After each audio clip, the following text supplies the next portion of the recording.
My name is Cesar Perales, and I have the privilege of serving as Secretary of State of New York. And I'd like to welcome you. Thank you for joining us. And let me just recognize the fact that we've got some terrific volunteers that I know the governor just greeted some of them. But we've got state workers volunteering not just here, but all over our state. And we look forward to doing this every year. Before I turn the podium over to our governor, I want to recognize two members of our cabinet that are here and that have been volunteering, rolled up their sleeves, and have done a lot of work today. Commissioner Arlene Gonzalez Sanchez of OASIS.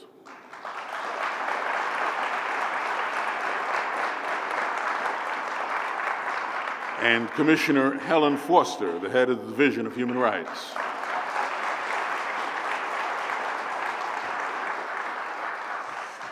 But since I've got the microphone, I'm going to say something before I introduce our governor. You know, I'm wearing a pin that I try to wear all the time. I see a lot of people with jackets today, the state jackets, that have the same logo. It's a logo that the governor, I think, designed. And in it, it says, among other things, I work for the people. And it's all the people that we work for. And one of the reasons that I look forward to Thanksgiving and the volunteer work that we get to do is that we get to see some of the people we work for. Because we don't work just for people who make a lot of money. We work for everybody in this state, and that includes the needy. And we get an opportunity, those of us who volunteer, to actually make a direct connection with the poor. And this administration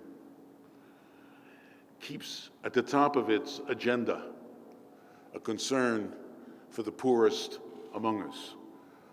The governor had me moving around the state last year talking about the importance of the minimum wage.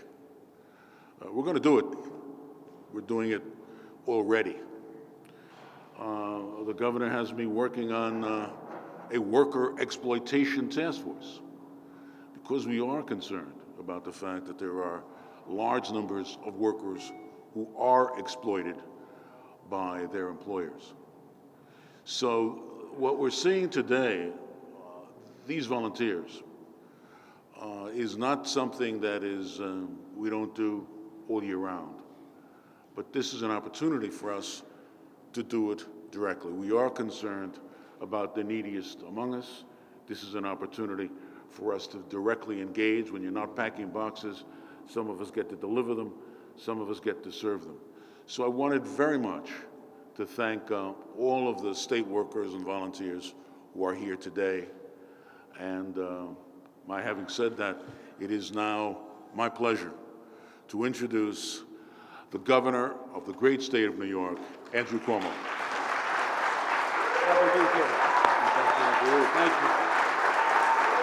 Thank you. Thank you. Thank you very much. Thank you very much. We're a couple of days before Thanksgiving, as everyone knows. And once you hit Thanksgiving, you're really in the holiday season, right? Black Friday's right after Thanksgiving, and then the days just click by and everybody's waiting for Christmas and holidays and New Year's. And you got so busy right away. Everything becomes frenetic. You know, I can feel it happening. Where are you going for Thanksgiving? What are you bringing? What are you wearing? I need this, I need that. I have three young ladies who are acutely aware of Christmas and that's the opportunity for them to maximize what they're going to get, and they're sending me all these pictures of things in magazines and these shoes and this dress. That's the holiday season. It's frenetic, it's magical in some ways, it's chaotic in some ways, and we all look forward to it. It's very easy, though, to get caught up in the frenzy of the holiday season and the noise of the holiday season and the activity of the holiday season and forget what it's really about, right? Thanksgiving, the most relevant part of that word is the giving.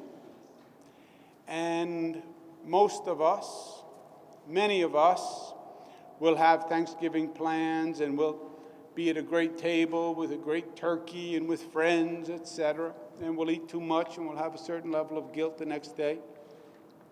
Not me, because I eat too much all the time and I've given up on the guilt. But that is how most of us will celebrate the holiday.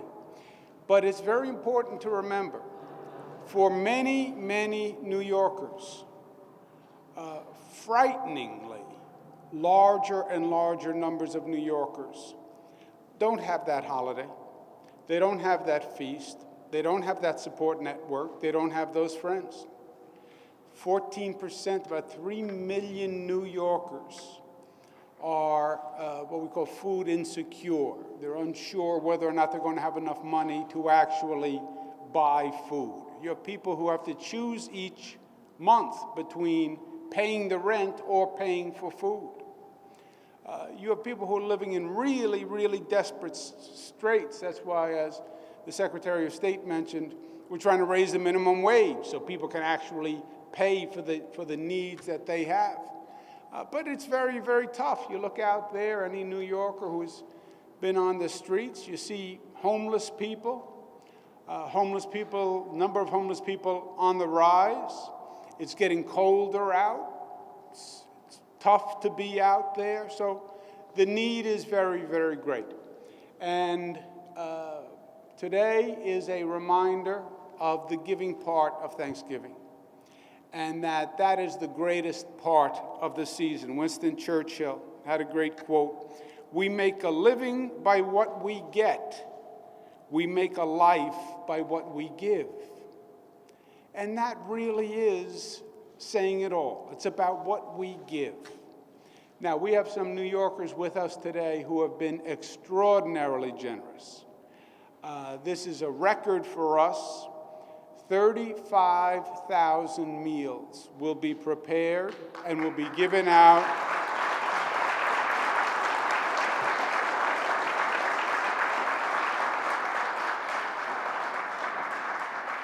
And we want to thank Walmart and Jason Klipper, who's here from Walmart. Let's give them a round of applause.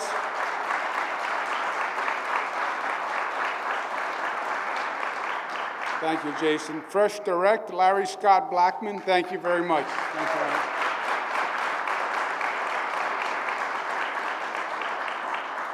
And Coca-Cola Refreshments, Donna Cirola. Thank you very much, Donna, for being here. We also have Wegmans, who's been very gracious to us, and the National Supermarket Association and Pepsi Company. Let's give them a round of applause also.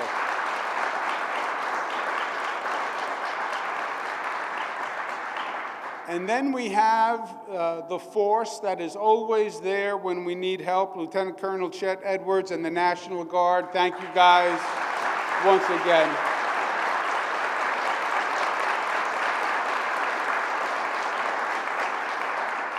You know, they say, being with the National Guard reminds me, they say New Yorkers are tough. I don't think we're that tough. I think we just act tough, you know. New York City is a tough place. New York State is a tough place. Density, a lot of people. So you keep your guard up, and maybe that's the way we come off as New Yorkers, with our guard up. We're a little protective, we're a little defensive. But you scratch the surface just a little bit, or you give New Yorkers any cause or reason why they should step up to the plate and help other New Yorkers, and they are the most generous, giving people you could ever meet. I've been out there with the National Guard when we've had floods, hurricanes, Hurricane Sandy, Storm Irene, Storm Lee, and you'd be amazed at how many New Yorkers just come out to help. And people will drive across the state and they'll bring trays of food and they'll just get out of a car and hand you a tray of food and say, you know, I saw what happened on TV. I just had to do something. That's New Yorkers, and that's New Yorkers at their best. And I've seen them at their best. Remember, it doesn't always take a hurricane or a flood to have New Yorkers in need. New Yorkers are in need every day. It may not be as sensational, it may not be as loud, but especially during this holiday season, when everything around them is people are enjoying and people are getting and people are receiving, it highlights the absence in your own life. So this is very, very important. Today is an important step. As the Secretary of State said, we've done it every year. It's one of the sweetest parts of the year for me. I bring my children with me because I want them to remember this is what it's really all about. And no, you're not going to get those expensive boots, but yes, we are going to give out meals to people who actually need it. So thank you all very much. You have a happy holiday season. We'll take some questions in the press, but give yourselves a round of applause for all the help in making this possible. Have any on-topic questions first? Pretty self-explanatory, I guess. Turkey in a box, food, close the box. Any off-topic questions?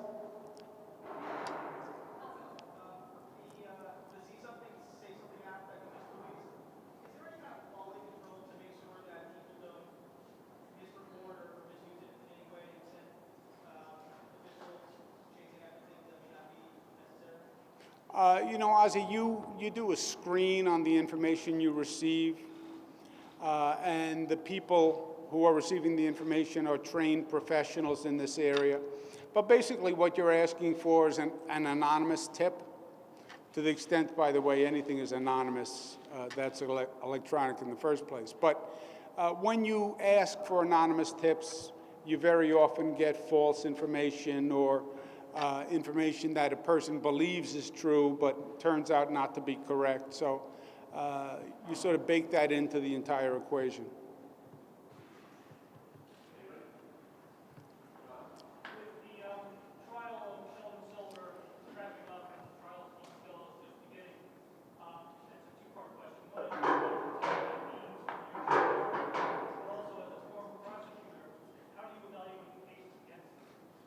You know, as a former prosecutor, I was in the Manhattan DA's office and I was the Attorney General.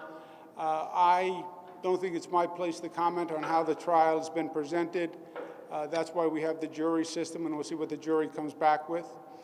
I think what it underscores overall is when you are in government, you have to maintain the highest standards. You have to maintain the public trust. You have to be a model of integrity. And I hope all those who are watching the trials understand that message.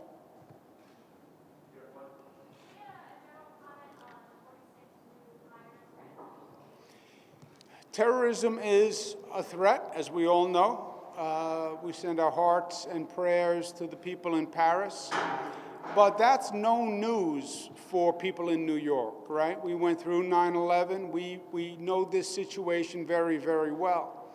I think what you're seeing is for some places around the globe who haven't gone through what we've gone through, this was a shock. You know, this was surprising. And it makes them question their own circumstance. In New York, this is not a shock. It's not been a shock since 9/11. For us, this is the new normal. As governor of this state, I wake up every morning, and one of the top items on the list to worry about today is security and possible terrorist activity. The good news is we've been living with it for a long time. We are highly trained, highly expert. We spend a lot of resources and a lot of time on just this. Today we added another 46 people to the MTA who will be trained in just this area of anti-terrorism work. So We have the state police, we have the FBI, we have a lot of forces that work together, and they have been doing it for a long time. They've been highly successful in foiling terrorist attacks, so there's no news to us. It may be another painful reminder, but there's no news. We've increased our diligence. Everyone who is in this arena is on high alert. But we're going to go about our lives because we're not going to give them the satisfaction of disruption.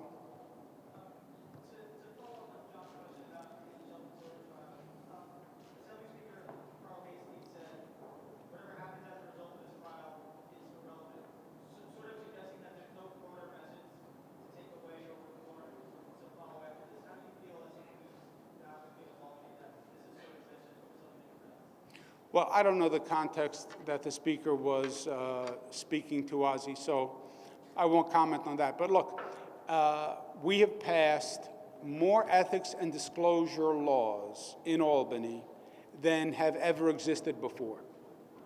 We've passed disclosure laws that, frankly, would have been unthinkable 10 years ago. We have part-time legislators who are also attorneys. Now, for the first time ever, they have to disclose their clients. That's one of the reasons why this case is this case, right? So we've done a lot, but you can never do enough. There will always be dishonest people. There will always be people who try to find a way around the system. You have to have a system that if someone does that, your system can actually find them and punish them so nobody else has the same idea. Excuse me, when he called you green, was that your name or is that just the color of your scarf? Oh, that was a little impersonal. Oh. What is your name? Nice to see you, Sarah. Happy Thanksgiving. Pardon my colleague for the green comment.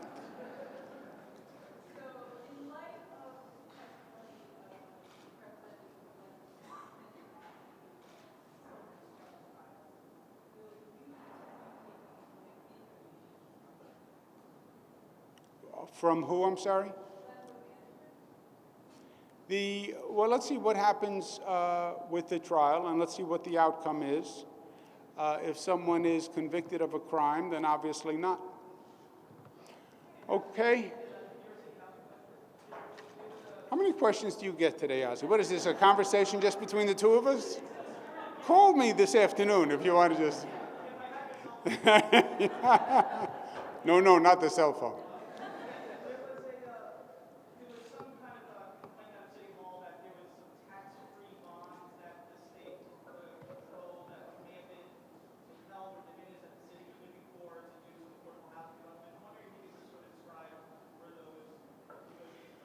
The state administers what's called tax-exempt bonds, which one of the things they do is finance affordable housing and economic development projects.